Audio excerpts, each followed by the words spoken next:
What's up, Senor Salute. Iti Ren I Shakanugu Kemet. This video is entitled Diop was disingenuous and he used faulty logic. Does the Diopian Institute accept that? Well, we already have one like. I'll share the invite link. We have 5 people. We've been live streaming for 1 minute and 54 seconds.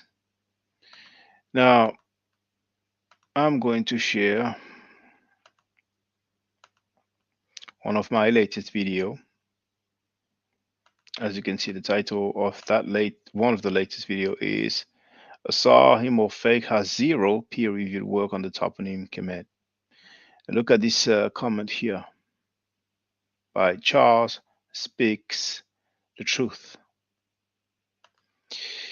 Here's quotes from Asar Fake on his video. Sorry, Diop did not show his work on the word Kemet, replying to a guy named Geo Boys in his comments. What Diop did was use faulty logic to try and overturn a hypothesis without doing the work. This is disingenuous. As a scientist, you should know that one example doesn't form a pattern. The nerve of this fake Egyptology, now obviously that's the user who's making commentary, okay? The quotes are basically those 2 sentences. This one here and that one there. So the commentary is the nerve of this fake Egyptologist add to that fake language to belittle Diop and his work is insane. For a fake historian, he's very overconfident. So, as everybody should, I want to verify if this statement was indeed visible. And here, this is a Sahim or Fakes channel. And you can see this video streamed 4 months ago. Sorry, Diop did not show his work on the word Kemet. Now, some of you might have heard me saying, well, you should feel free to ask him if he didn't change the title of the stream. You see the thumbnail. The thumbnail says, sorry, Diop did not do the work. Then the importance of showing the work. But on the title, he simply put Diop did not show his work. So we have a guy who says that Diop is wrong. That Diop and Obenga translating Kem as black is a hypothesis. A couple of days ago, I quoted Sahim Ofek stating that Diop was inconsistent. And if we go to the comments,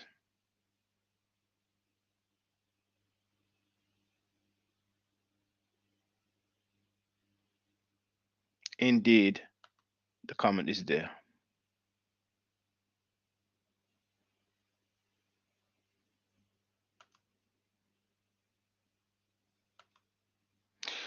What Diop did was use faulty logic to try and overturn a hypothesis without doing the work.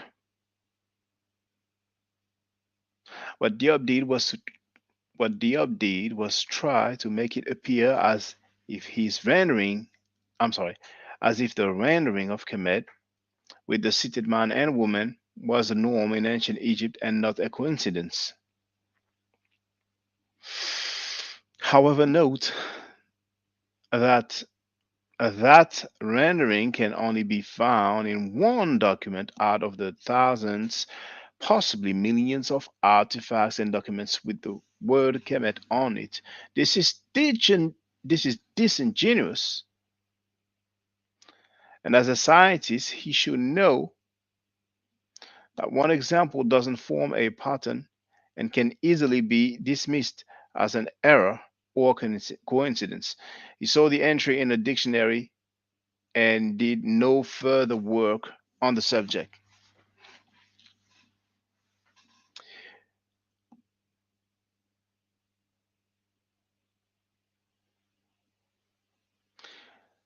Here we had a reply to that comment. And as you can see, the username wrote, Faban War wrote, it's important to note here that the entire field of Egyptology made the mistake first of seeing Kemetiu as the Egyptians and later replied on the same one in a million text reinterpret reinterpret it as a place name for Athribis. Diop was simply using the same set of facts as understood by Egyptology at the time and reinterpreting those facts. But we don't have any further comments. We don't have any criticism of the people of the field. Later on here,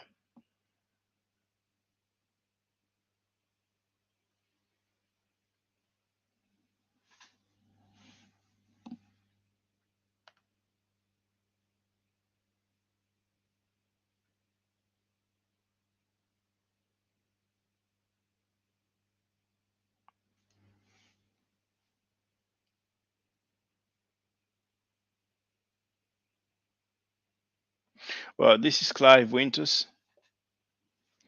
I don't necessarily agree with many of his claims, but he wrote, sadly, few students of Medu Nature have studied Diop and his linguistic methods. Instead of doing their own research, foundational Black American researchers accept without question Asari Imhotep's claim that Diop never elaborated his recognition that Kemet was the name for the people and the land of ancient Egypt. If anyone who heard Asar make this claim had done the basic research, they would have known that Diop made a written linguistic analysis of the term Kemet and confirmed that Kemet was used by the commissions to identify themselves and their land. This linguistic analysis of the term Kemet was done by Diop in 1981. In 1981, UNESCO published the second volume of General History of Africa, Part 2, and it is the most important volume in the UNESCO History of African series because it discussed the methodology researchers used to study ancient African history. And Diop made a major contribution to this volume. This chapter was entitled A Diop, Origin of the Ancient Egyptians, pages 27 to 57. In this chapter, Diop made it clear that the Egyptians identified themselves as Kemetiu. Kemet was the divine epithet for their major gods. The reality that Diop did outline the meaning of Kemet in writing using linguistic methods falsifies the Imhotep's claim that Diop failed to explain that Kemet means black. I hope the reader will go to General History of Africa, Volume 2, to read this important paper. Check out Clive Winter's African Historical Linguistics, Anti-Diopian Comparative, and Historian Linguistic Method. And then here,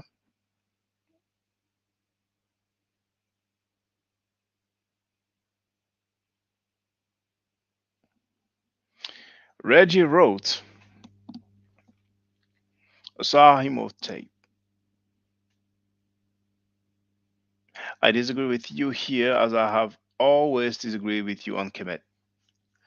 You have to show your work in Kemet in a journal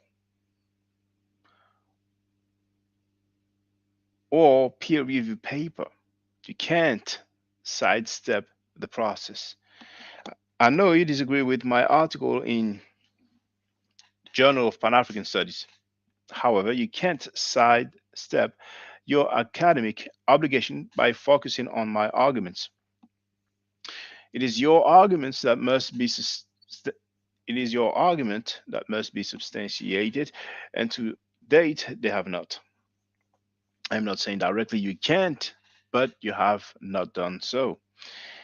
If it was not for Diop and Obenga, you would not even be talking about Kemet.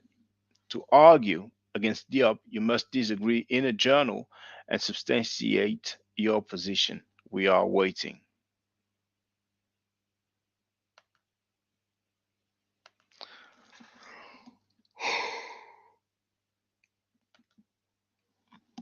I still haven't received any replies from Temple University. And Diopian Institute. But for all purposes, there are only two emails addressed from the uh, board members or organizers from the Diopian Institute. There's only two email addresses I could not obtain, but the others are just available online. So you have the list here. So really, if you appreciate Diop, uh, there's no reason for getting somebody that's been criticizing Diop and saying all these negative statements towards Diop and Diop's work, saying actually that Diop didn't do the work, and then feel free to contact those people. You can just copy and paste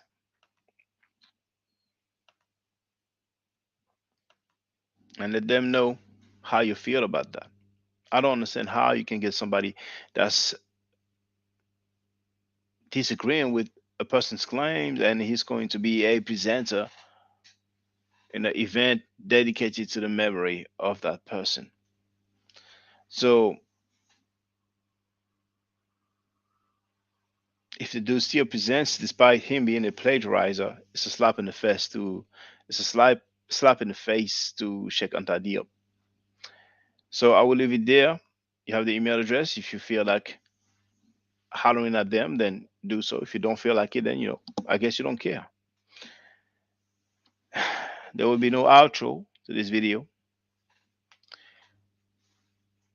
If that event if that event happens the way it has been presented, someone that's saying all this negative stuff about Diop, then I will come to my own conclusions. I don't want to say too much because I don't want to be vicious.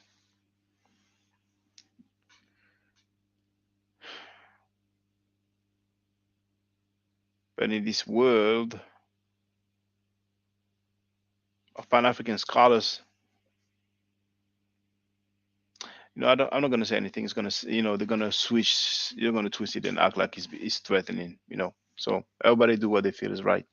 Stay safe, stay healthy. And if I'm allowed to by the nature, I will definitely holler back at you. If you are not part of the solution, you're part of the problem. Hotel.